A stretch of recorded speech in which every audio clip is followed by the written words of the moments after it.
나머지 50만 원 중에 또 10만 원 정도는 비상금으로 넣어 놓습니다. 비상금 같은 경우는 살다 보면 경조사가 갑자기 생길 수도 있고 그런데 비용이 들어가기도 하잖아요. 그런 비용이기도 하고 그리고 경조사뿐만 아니고 살다 보면 갑자기 어딜 고쳐야 된다던가 아니면 갑자기 뭔가를 사야 된다던가 좀 비싼 것들 그래야 되는 경우가 생기거든요. 그럴 때 쓰려고 이제 구비하는 돈입니다. 그렇게 구비를 해두면 갑자기 생활비가 쪼들릴 일이 없고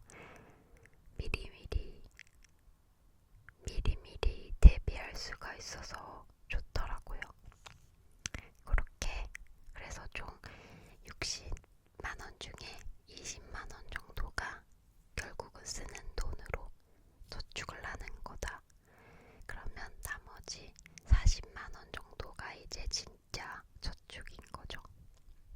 40만 원 중에 20만 원, 10만 원, 10만 원 이렇게 나눠서 3개의 통장에 넣고 있는데요.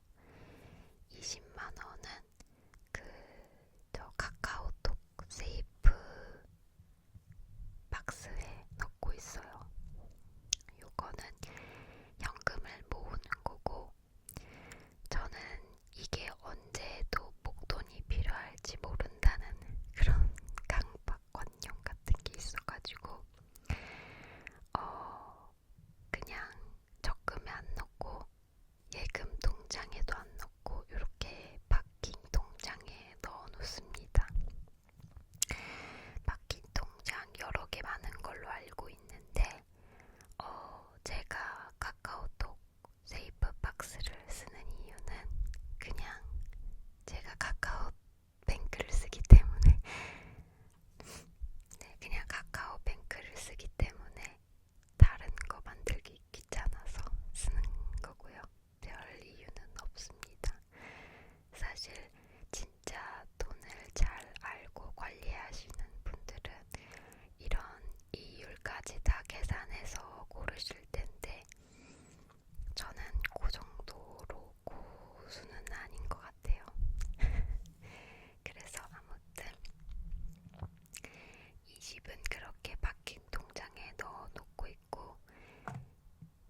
60%를 이렇게 나눠서 각각 다른 통장에 넣고 있고,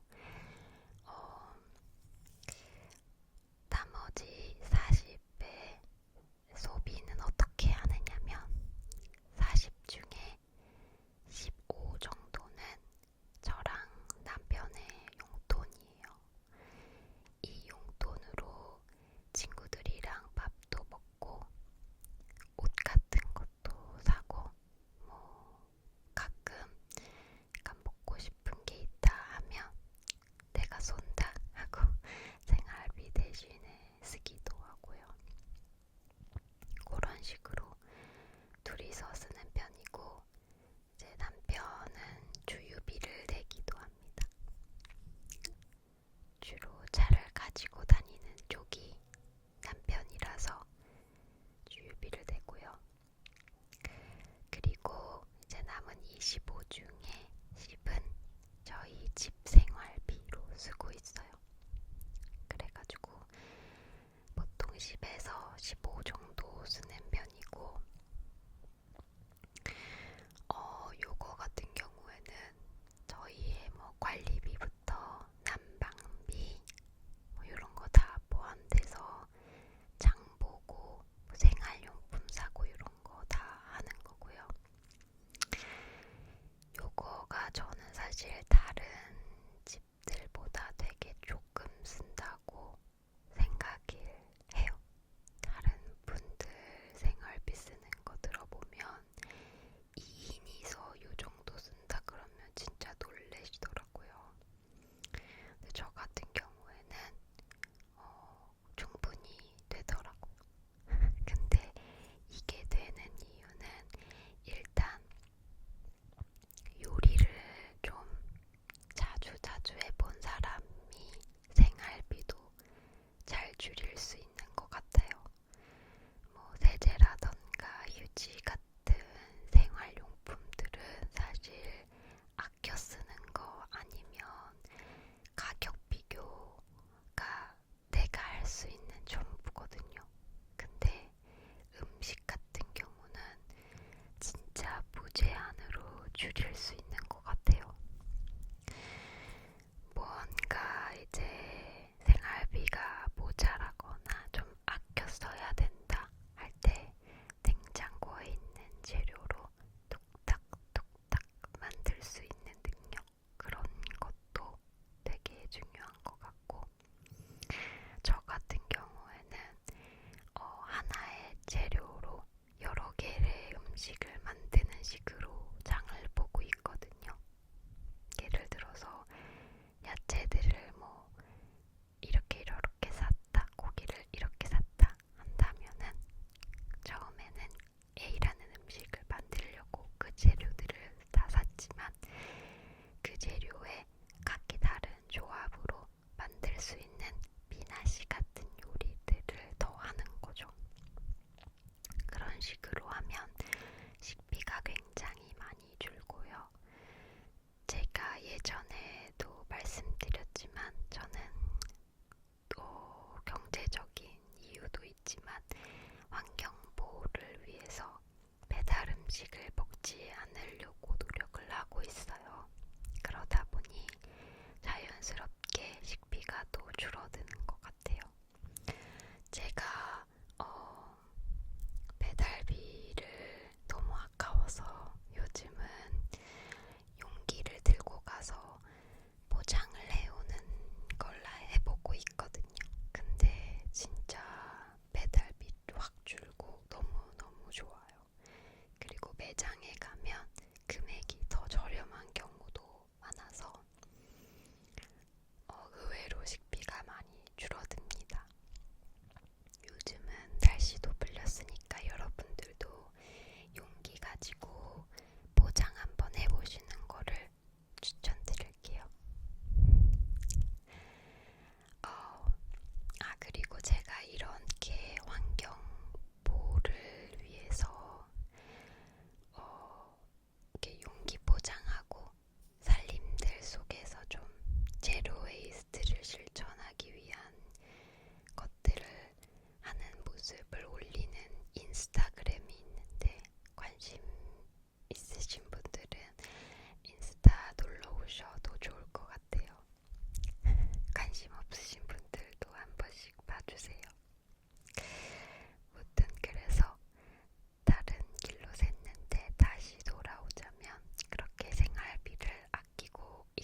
10만 원으로 저희는 보통 여러 가지 고정비 같은 것들을 내고 있어요.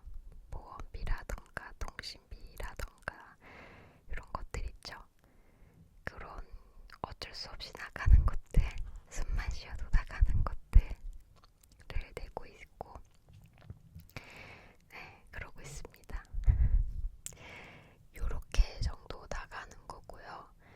그리고 여기에서 이제 대출금이 이제 이자가 나가는데, 이 이자 같은 경우에는 저희가 변동금리라서 항상 다르거든요. 그래서 비상금 모으는 거랑 세이브박스에 넣는 거에서 각각 이제 빼가지고 매달 내는 것 같아요. 저희가 참 다행히도 결혼을 할 때 둘 다 돈을 많이 모아둔 상태에서 결혼을 해가지고, 사실 다른 사람들에 비해서, 다른 신혼부부 분들에 비해서 제가 생각하기에는 대출을 많이 안 받은 것 같아요. 그래서 돈이 더 잘 모이는 것도 있는 것 같아요. 사실 이렇게 비율을 따지면 참 말은 쉬운데 사실 잘 안 되는 거가 있거든요. 그리고 많이 벌면 같은 비율이라도 돈이 많이 모이겠지만 현실은 대출이자로 나가고 많이 안 모이는 게 현실이잖아요.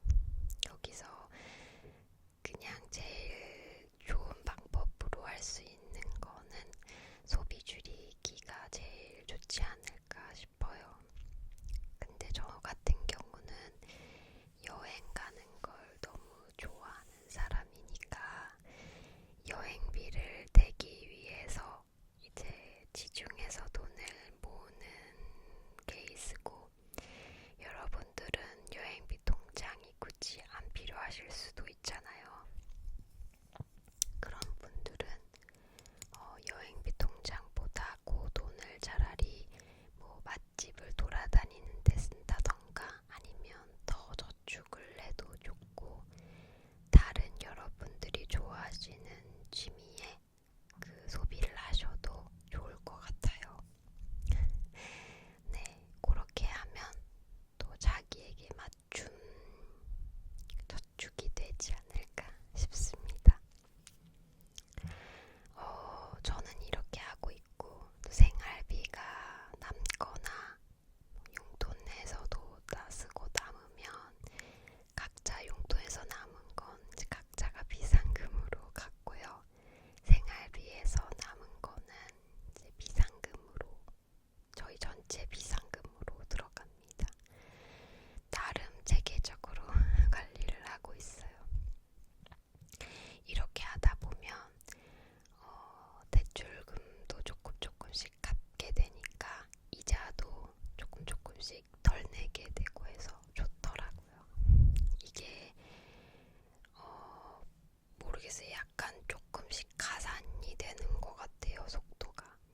처음에는 5천만 원 언제 모아서 대출금을 갚고 이자를 뭐 떨어뜨리지, 그러니까 약간 그런 생각을 하면서 시작하지만 어느새 보면은 이만큼 모아있고 갚고, 그래서 이자를 조금 내다 보면 자연스럽게 저축하는 돈이 많아지고, 저축하는 돈이 많아지면 자연스럽게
제일 잘